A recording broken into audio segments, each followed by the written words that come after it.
إن الحمد لله نحمده ونستعينه ونستغفره ونعوذ بالله من شرور أنفسنا ومن سيئات أعمالنا من يهده الله فلا مضل له ومن يضلل فلا هادي له وأشهد أن لا إله إلا الله وحده لا شريك له وأشهد أن محمدا عبده ورسوله أما بعد. Today we are dealing with today we're coming back from our long break in the Ramadan break, and then we took an extra week off so those people who could make up their fast, they can do that. And we're now back at our Arabic class. We're trying to do something a little bit different here that we didn't do earlier.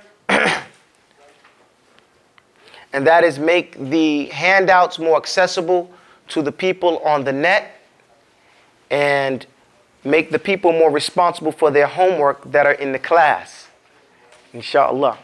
So we're going to go through this. The sisters are here, yes. We're going to go through a couple of rules that are for everyone to follow, and let's get started. Oh, before we do, I wanted to say, there's a few things. I'm not trying to be redundant. However, this is a review. Shukran. This should be mine. One should be like blue. I want that one back. Okay. This is a review. The purpose of this class is to enable you to become effective. You know, and you can't be effective unless you study, unless you memorize. I gather that those people who do not want to study, then they should take the tafsir class. Those people who want to study and actually learn Arabic, then they should take this Arabic class because it is a complete Arabic class. All right. Now, the first thing we were talking about in our review is the word araba. The word araba means to express what?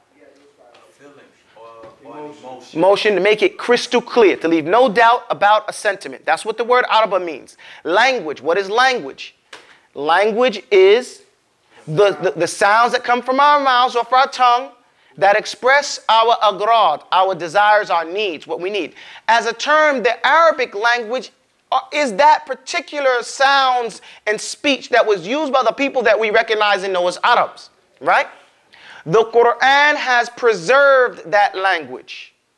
The ahadith, authentic hadith, have preserved that language, and also the texts, the fuhul al-kutub, the classical works of the educated Arabs.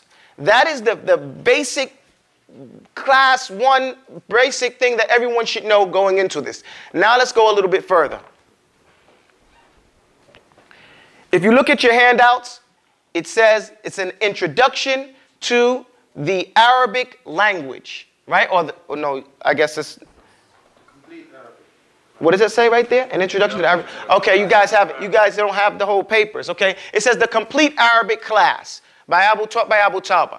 First, we're going to go through some rules. First, course description. In a classroom setting, the teacher will provide handouts with the required standards to learn. Note, everybody should understand this.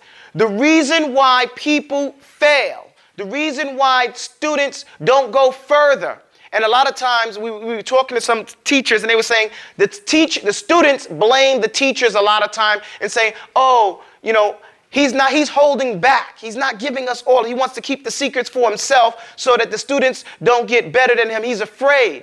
When in actuality, that's not the case. No one wants you to be better than themselves except for your father and your teachers. Okay? Those are the only two people that want you to be better than them.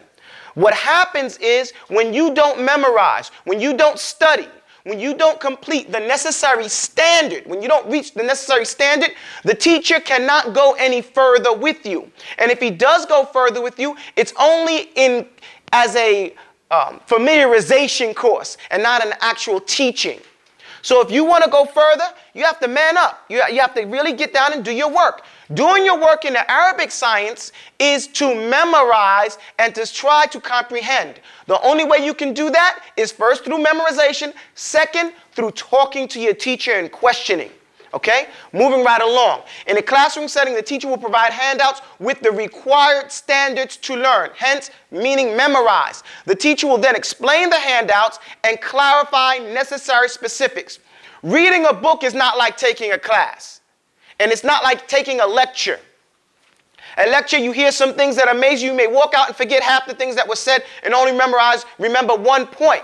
Whereas in a class, you are required to learn everything. You read the handout, you get an idea, and then the teacher, he clarifies those little subtleties that are not made clear through writing. That's what we're doing here. Students are required to memorize the handouts and the lesson before the next class. Unlike the tafsir class, the tafsir class is, even though it's a lesson that is mustaqilla. Each class is in and of its own self, by itself, independent of the other class. Whereas Arabic is a stair-stepped lesson. One part is directly related to the next part. So if you don't get the first part, you cannot get the second part clearly. And if you don't get it clearly, then you get it mumbled. And if it's mumble jumble, then it's not correct. And there are only 2 grades in this class. Actually, 1 grade. There is excellent and there is incomplete. So either you got excellent or it was incomplete. Moving right along, students are required to memorize the handouts and the lesson before the next class. Memorize the handouts and the lesson before the next class. There is a weekly quiz and spontaneous verbal challenges. Understand that spontaneous verbal challenges are more important than the quizzes. Because ours is a verbal. Ours is an oral thing. Okay? Ours is an oral tradition that gets passed down mano mano. No offense to the ladies. And if you can't articulate it in front of your teacher when you're nervous, you are not expected to articulate it in front of someone who is not your teacher. So if you can get past me, then you're good. And that's what the point for the teacher. They said expertise, brilliance comes from a strict teacher. So let's hope that we get some brilliance and we hope that we get a strict teacher. So it says, lesson before the next, there is a weekly quiz and spontaneous verbal challenges. At the end of each phase, the student is required to prove mastery in order to receive a grade. Mastery. Okay, and their phases. We talked earlier, how many sciences are there in Arabic? There are 13 sciences in Arabic, right? Each one is considered a phase here, okay? Each one is a phase. We will go through each 13 sciences, and we will treat it mustaqilla and join it where it needs to be joined. You will master each one, or you will stay at that one until you get mastery, period. It's not as hard as it seems.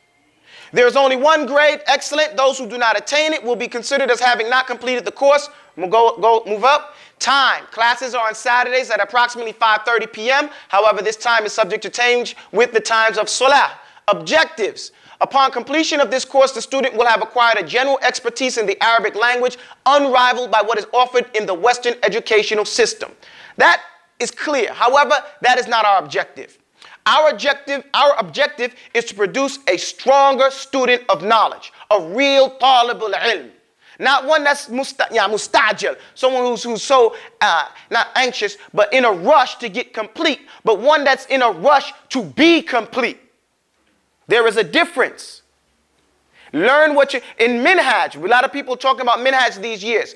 Minhaj is not getting to the end necessarily, but fulfilling all the obligations where you're at in order to move ahead.